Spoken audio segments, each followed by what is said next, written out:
जी बिल्कुल, आपको तो पता होगा ईरान ने यहाँ पर इसराइल और ईरान के बीच में जंग छूट चुकी है। और जंग किस बात के ऊपर है? जंग सिर्फ एक ही बात के ऊपर है, न्यूक्लियर वेपन के ऊपर, न्यूक्लियर बम के ऊपर। इस वक्त यहाँ पर इसराइल कोशिश कर रहा है कि किसी भी हाल में यहाँ पर ईरान को रुकवाए और यहाँ पर ईरान को अभी स्टॉप करवाए इस चीज़ के ऊपर कि ईरान आगे न्यूक्लियर पावर ना बन जाए, क्योंकि इनके लिए खतरे की बात होगी। और इस हमले के अंदर यहाँ पर अमेरिका का भी हाथ है। इस हमले के अंदर ईरान के ऊपर जो हमला हुआ है, जो कि 13 तारीख के रात को ये हमला हुआ और किस किस जगह को टारगेट कर दिया, जो कि ईरान की जो न्यूक्लियर वेपन की जहाँ पर बन रही थी, जिधर ये न्यूक्लियर वेपन बन रहा था वहाँ पर जो एरियाज थे उस जगह को टारगेट कर दिया। और यहाँ पर इसराइल का मेन मुद्दा था ये कि भाई अगर इसराइल ये चाहते थे कि भाई इनकी किसी भी हाल में इनकी जो न्यूक्लियर वेपन की फैक्ट्री है, जो चीज़ें हैं, इनको तबाह कर दे, डिस्ट्रॉय कर दे, उस चीज़ के अंदर के हमला कर दिया और रात के वक्त में और एयरपेस को यूज़ कर दिया। और यहाँ पर जितने भी हमला हुआ इसके अंदर कुछ जाने भी चली गई, कुछ चंद जाने भी चली गई। लेकिन यहाँ पर जो ईरान का नुकसान हुआ है, ईरान का यहाँ पर ये नुकसान हो चुका है कि ईरान का एक चीफ मर चुका है, आर्मी का चीफ मर चुका है। और इसके अंदर यहाँ पर ईरान का एक न्यूक्लियर साइंटिस्ट मर चुका है, जो कि एक बड़ा शॉकिंग है ईरान के लिए। लेकिन जवाबी कार्रवाई में यहाँ पर ईरान ने अगले दिन सुबह यहाँ पर इसराइल के ऊपर हमला कर दिया और ड्रोन भेजे। ड्रोन के अंदर आपको ये देखने को मिल गया सोशल मीडिया के ऊपर कि ड्रोन चले गए। और यहाँ पर डिफेंस सिस्टम किसका था? अमेरिका का था। अमेरिका ने रातों रात यहाँ पर जितना भी डिफेंस सिस्टम था, अपना डिफेंस सिस्टम था, वो इसराइल को भेज दिया कि भाई आप इससे अपना प्रोटेक्ट करो और यहाँ अपना सब कुछ करो। लेकिन ये एक आपको एक पॉइंट मिल चुका है कि भाई किसी भी हाल में यहाँ पर ईरान के साथ हम सपोर्ट में हैं और ईरान के साथ हम खड़े हैं, जो कि इनके गैर हमला है, जो कि इनका किसी भी पॉइंट से नहीं बनता था। ईरान के ऊपर जो हमला हुआ ये इस बात के ऊपर था कि भाई आप न्यूक्लियर वेपन बना सकते हो, क्यों नहीं बना सकते हो? आप बना सकते हो, हम नहीं बना सकते। ये एक वीकनेस पॉइंट है। यहाँ पर अमेरिका का यह मकसद है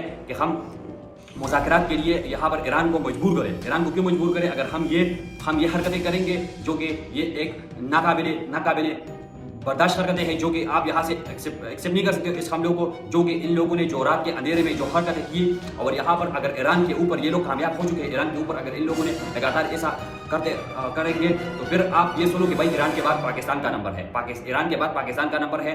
और पाकिस्तान को भी ये लोग फिर नहीं छोड़ेंगे। क्यों नहीं छोड़ेंगे? पाकिस्तान के साथ भी न्यूक्लियर है, लेकिन ऐसा बात नहीं है। अभी ईरान अपने आप को बिल्ड करने की कोशिश कर रहा है, लेकिन यहाँ पर अमेरिका और यहाँ पर इसराइल ये नहीं चाहते। वो जानते हैं अगर हमने ईरान को बिल्ड करने के टाइम दे दिया फिर ये हमारे ऊपर चढ़ेगा, क्योंकि ये फलस्तीन को बचाने के लिए आएंगे। और मिडल ईस्ट में अमेरिका का यहाँ पर राज खत्म हो जाएगा। जब अमेरिका का राज खत्म हो जाएगा फिर वहाँ पर सीधा यहाँ पर सब कुछ अमेरिका का हो जाएगा। अगर अमेरिका यहाँ पर चाहता है कि भाई अगर मैंने ईरान को ख़त्म नहीं किया, अगर हमने यहाँ पर नेतन्याहू, जो कि यहाँ पर आप जानते हो कि भाई इसराइल का प्राइम मिनिस्टर है, उसने भी रिसेंटली बता दिया कि भाई हम और जगहों को टारगेट करते हैं कि भाई ईरान को हम सुपर पावर न बना दे। अगर ईरान सुपर पावर बन गया तो हमारे लिए कंसर्न होगा, हमारे लिए एक बड़ा वीकनेस पॉइंट होगा, फिर हम इसको हरा नहीं सकते। भाई वो सीधे अपना बड़े स्टेटमेंट दे रहे हैं, लेकिन आप लोग इस बात को फोकस नहीं करते हो कि भाई हमें उनके साथ खड़ा होना पड़ेगा, हमें ईरान के साथ खड़ा होना पड़ेगा, पाकिस्तान के साथ जितने भी इस्लामी ममालिक है इनके साथ खड़ा होना पड़ेगा। भाई सिर्फ एक ही मर्द का बच्चा था, वो था ईरान, जो कि फलस्तीन के साथ खड़ा हुआ था। सब एक ही बात बोलती कि भाई मुज़ाकरात